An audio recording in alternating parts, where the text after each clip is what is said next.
everyone, thanks for joining us today for our webinar, the ABCs of RMDs and QCDs. My name is Claire Molden. I'm a financial advisor here at Tejas Financial Group. And my name is Kendra Peterson, financial advisor here at Tejas Financial Group. Again, thanks for joining us. We're going to kind of be breaking down what is an RMD and a QCD. It's kind of a mouthful, ABCs of RMDs and QCDs. What do those acronyms really mean? Kendra, why don't you start us off? What is an RMD? So an RMD is a required minimum distribution, and it's the minimum amount that you're required to take out of your IRA each year. Just an IRA? Is there other accounts that this affects? There are other accounts. So if you have a simple IRA, a SEP IRA, if you have a qualified retirement account, so think of a 401k, 403b, an RMD would be required there as well. What about a Roth IRA? A Roth IRA does not have a RMD. Nice. So really it's just these accounts that are tax deferred. That's correct. Okay. So how do we know how much needs to come out of these accounts every year? So your RMD is based on the account value as of 12/31 of the previous year, and we take that account value and we divide it by a number is a factor based on your life expectancy, and then that gives us the amount that you're required to take each year. Okay, at what point do I have to take that? So that begins at age 73, and that age has increased over time. A few years ago it was 70 and a half, it went up to 72. Now again today it sits at 73. For those who are born in 1960 or later, your RMD will actually start at age 75. Oh, nice. Okay, so I've got to take a certain amount out of my IRA every single year. Is there a certain time frame that I have to have that taken out by? Yep, so your RMD, you are required to take it out by 12/31 of that year. However, just note that the first year you are required to take an RMD, you do have until April 1st of the following year to take that distribution. However, you should just know that then you are required to take 2 distributions in that same year. Okay, so the first year I can defer it until the next year, but then I have to take 2 out that year. That's right. Okay, good to know. Sounds like I should have a plan for that if that's what I want to do. That's right. Perfect. And so just to kind of give you an example of that, so let's say you have $1 million in an IRA. You turn age 70, or age 73. So again, this is the year in which you turn 73. So let's say again we have that $1 million IRA. The factor, the number that we have to divide that by is 26.5. So your RMD that year is a little over $37,000. And again, all of that's going to be taxable as income to you in that year. So if I wasn't planning on taking an extra $37,000, that might be an issue. That's right. Okay, that makes sense. So what happens if I forget to take my RMD? So if you forget to take your RMD, there is a 25% penalty on the amount that you did not distribute that you were required to take. However, with our clients, we take a very proactive approach. We make sure that all of our clients are taking those distributions in that year. But again, just know if for whatever reason that was forgotten, there is a penalty to do that on top of, again, the income tax that's due. So again, have a plan in place for that RMD. Right. We're talking, this is really timely because these are the exact conversations that we're having with clients in our offices right now. What do you want to, have you taken your RMD this year? How do you want to take your RMD? Making sure that we have that plan in place. It's really interesting because I had just read a stat not that long ago that the Congressional Research Service has indicated that at the end of 2022, the total amount of retirement assets in the U.S., so your IRAs, your 401ks, all of those assets that haven't been taxed yet, equals approximately $37.8 trillion. That's wild. $37.8 trillion are still sitting out there in retirement accounts. So the IRS knows that's sitting out there. The IRS knows that needs to be taxed. We went to a seminar not that long ago, and we listened to a speaker talking about RMDs and IRAs. It's the same thing we're talking about today. And he mentioned that all an IRA is a joint account with the IRS. And that resonated with me because he's absolutely right. I mean, they're going to get their fair share out of these retirement accounts. So how can we help our clients plan for that or come up with some strategies to maybe mitigate those taxes or plan better for them. And that's something that we'll get into here Yeah. shortly, kind of strategies that we can help you facilitate. But in the meantime, again, so you as an IRA holder have a required minimum distribution. But next what we're going to talk about is inherited IRAs. So again, upon your passing, someone will inherit whatever's left in your IRA. So Claire, can you kind of just explain what an inherited IRA is? Yeah, absolutely. You kind of already alluded to the fact. So it's a traditional IRA that has been inherited. IRA, SEP, simple, those types of accounts. And we're only going to be specifically talking about these account owners that have passed away in 2020 or later, because laws have changed since 2020 that dictate the distribution rules, so we're really only going to talk about that. But the main thing here is the beneficiary on the account matters. So maybe let's break it down a little bit and go backwards. Kendra, can you tell us what is a beneficiary? So a beneficiary is simply just the individual that you have listed on your IRA account. So that could be your spouse, it could be a child, maybe a domestic partner, it could be a trust. But again, whoever you have listed as a beneficiary on your accounts, that's who the account will pass to. So one of the things that we like to point out is maybe your will states that your sister is to inherit your IRA. However, if you have your spouse or your child listed as the beneficiary, they're going to be the ones to inherit those assets. So it's just incredibly important to review your accounts, make sure that you have a beneficiary listed, first of all, and make sure that it's the right person that you want those assets to go to. Otherwise, your sister's going to be pretty upset. That's right. But no, she's absolutely right. We try to impart upon our clients the importance of having a regular beneficiary review. Not just on their accounts here, but think life insurance, think 401ks at work, just make sure that you know who you have listed in case something were to happen. So we talked about what is a beneficiary, but why does that matter in this case? Kendra, can you kind of talk a little bit about that? Yep, so again, depending on who you have listed as a beneficiary, that will dictate how distributions come out of the inherited IRAs. So again, whether it's a spouse, if it's a child, maybe it's a minor child, there are different rules for how the funds need to be distributed, and that again is based on life expectancy, annual distributions. There are 10-year rules that come into play. A 10-year rule? Can you explain that? Yep, so a 10-year rule, again, depending on the person that is inheriting the assets, they may be required to take out a certain amount each year, again, an RMD. However, in some instances, you also are required to have the account fully liquidated within 10 years. So, within 10 years of what? Of the account owner passing. Okay. So, again, let's say it's your child that inherits your IRA.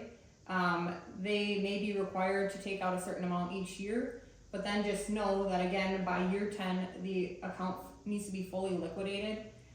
So again, if we go back to an earlier example, if you pass on $1 million IRA to your child, they're gonna have to take in $1 million of income over those 10 years.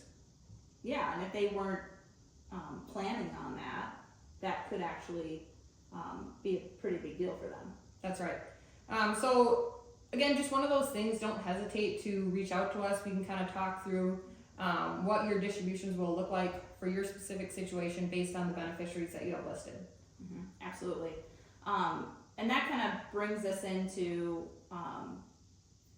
the planning piece of these RMDs. There's so much that goes into this. It's not just when do I want to take this money out. There's also tax consequences to these distributions as well, right? Yep, absolutely. So Claire, if you could just kind of talk through the different tax consequences, the different strategies. Yeah, absolutely. So, with clients that I see in my office, that's something that we always keep top of mind when we're doing financial planning. Let's do some cash flow simulations. Let's look out 10 years and see what those projections look like. And one of those projections are, what's your RMD going to be at 73 or 75? What is that number going to be? And when I put that right next to my other income that's coming in, whether it's Social Security, maybe I'm still working, maybe I'm getting some rent or other income, now that's starting to add up, and that's pushing me into a tax bracket that maybe I wasn't anticipating being in. And taxes is one of the unintended, not consequence, but one of those unintended expenses in retirement that we don't really think about. So what we want to do and what we want to help our clients with is how do we mitigate some of those tax expenses, and how do we minimize those RMD distributions later on. One way to do that is through what's called a Roth conversion. You want to talk a little bit about Roth conversion, Kendra? Yep, so with the Roth conversion, again, we're taking assets that are in those pre-tax accounts, so your IRA, we convert some of those dollars to a Roth IRA, and in that given year, whatever amount we convert is taxable as income to you. However, again, those dollars are now growing tax-free, so future distributions, you don't have to worry about tax on those dollars, but also the importance of that is, again, helping with future tax planning. So if those distributions aren't taxed, but also now your RMD potentially could be less in the future because you've lowered the amount that's in those pre-tax accounts. Absolutely, and like we said before, there is no RMD for a Roth IRA, so why wouldn't I want to get more money into that Roth bucket, Right. so to say? And it's growing tax-free. I mean, that's huge. We don't ever have to pay tax on that ever again. So it's just so crucial to look at Roth conversions as one of those strategies to mitigate those RMDs later on as we approach 73 and 75. Another way you could do that, let's say you don't want to do a Roth conversion, maybe you want to start taking those distributions earlier than when you need to at age 73. That's a way to do it too. Let's say we're just pulling regular income out of those IRAs earlier on. That's a way to mitigate or to lower that RMD, the required minimum going forward.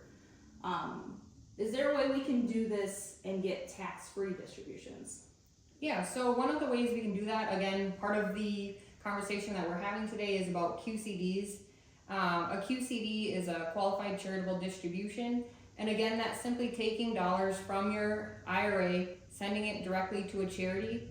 And the benefits to that is that you don't have to pay tax on those dollars, again, because you're sending it directly to charity, but the charity doesn't have to pay tax either. That's awesome. So is there a limit to how much we can do every year from the IRA?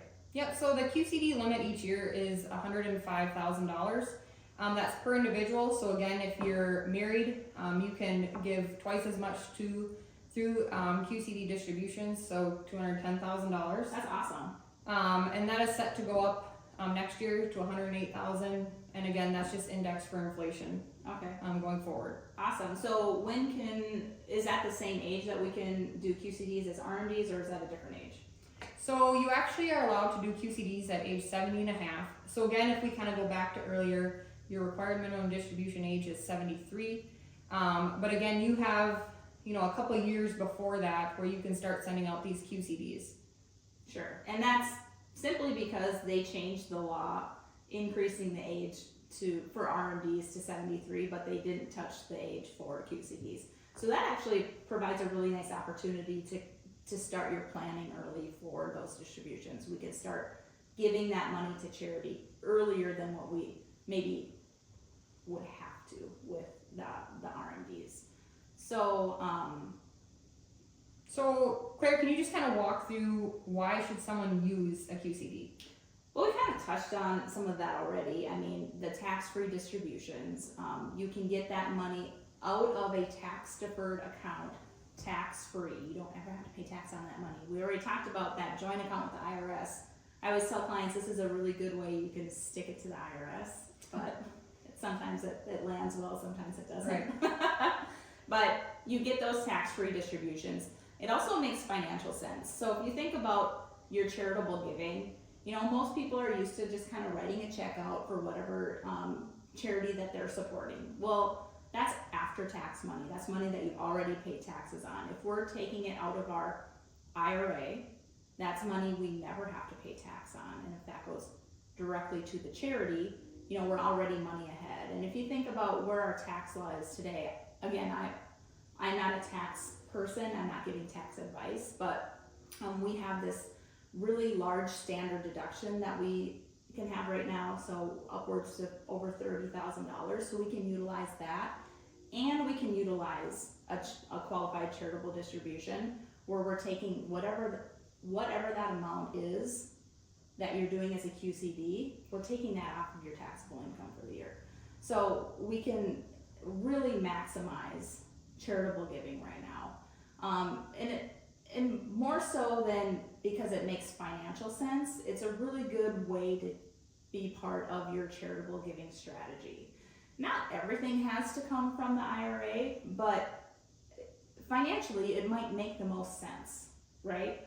And our clients really like it because we can kind of treat it as their own little personal foundation. So we've got several charities that we support. We want to make sure that we're giving monthly to these ones. We want to make sure I'm giving a one-time to this one, and I also want to give quarterly to these ones.